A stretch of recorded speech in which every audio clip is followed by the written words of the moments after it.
Now, U.S. President Donald Trump has issued a rare rebuke to his Russian counterpart Vladimir Putin in a post on social media. Trump warned that Putin that any attempt at total takeover of Ukraine would lead to the downfall of Russia. The U.S. president said he's not happy with his Russian counterpart after Moscow launched a record number of drones against Ukraine, killing 13 people. And this comes even as Kiev and Moscow completed their biggest prisoner exchange since the start of the war. Now, responding to a reporter's question, Trump said he was absolutely considering increasing U.S. sanctions on Russia in response to the latest violence. The statement is at odds with U.S. Secretary of State Marco Rubio's testimony at Congress last week when he said Trump believed that right now, if you start threatening sanctions, the Russians will stop talking.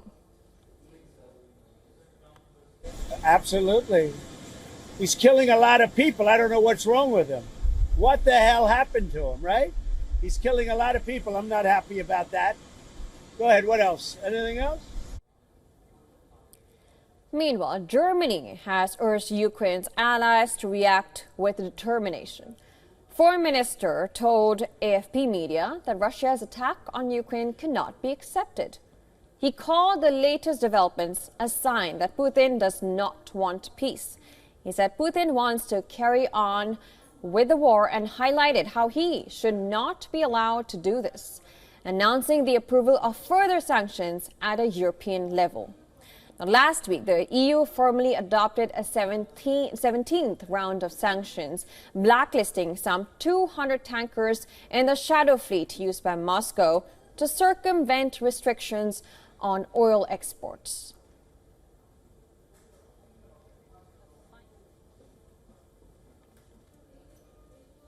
Is the goal contracts with Russia? We will as well import. Europe is coming to an end.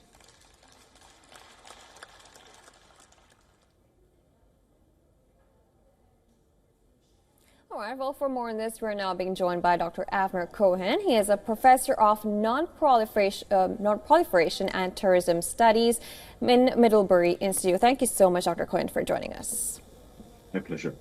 So let's begin by Trump's reaction. He's saying that he cannot believe Putin, and of course, he has threatened Putin.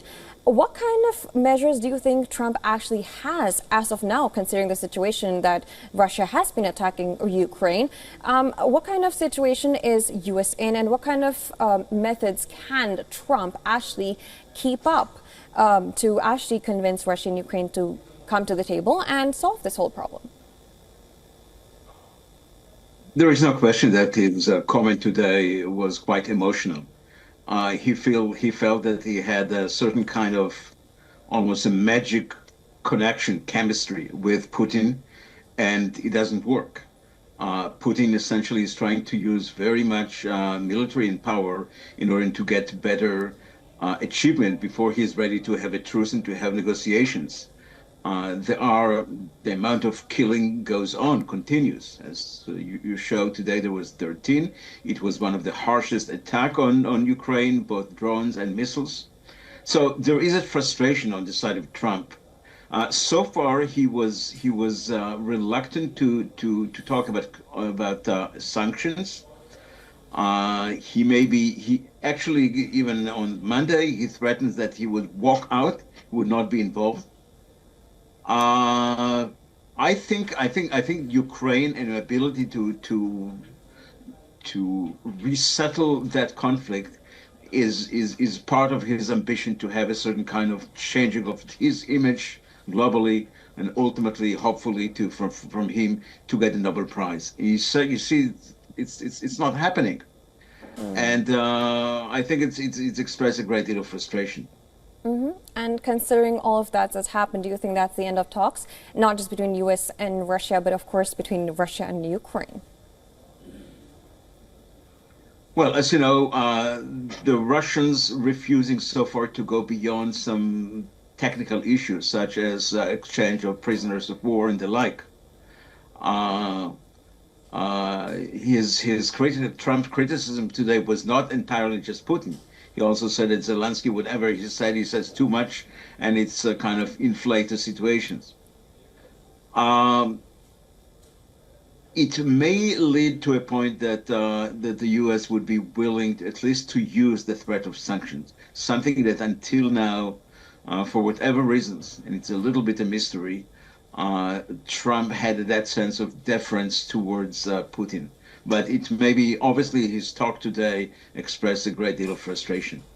Right, and you talk about sanctions because even European Union, Germany has now announced its own sanctions. European Union has announced it. How long do you think the sanctions would actually do something? Rubio says doing that would probably back off Russia. Clearly, Russia has been attacking. How is sanctions playing a role here?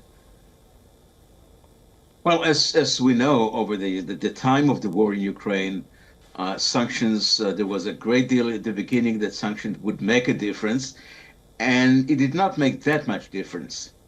Russia was able to export its gas to various countries, including India and others, China, and so you know there is a hope that using the threat of sanctions vis-a-vis Europe would have, especially collective Europe, all of the European unions would have a difference. But it's a gamble. I mean, it's so far it has not yielded that much of results. All right. Of course, we'll be looking at how much of patience does Trump have to say that he's going to back out of this whole deal. But of course, we'll be looking forward to how it all develops. But thank you so much for joining us on the show and giving your perspective. Thank you.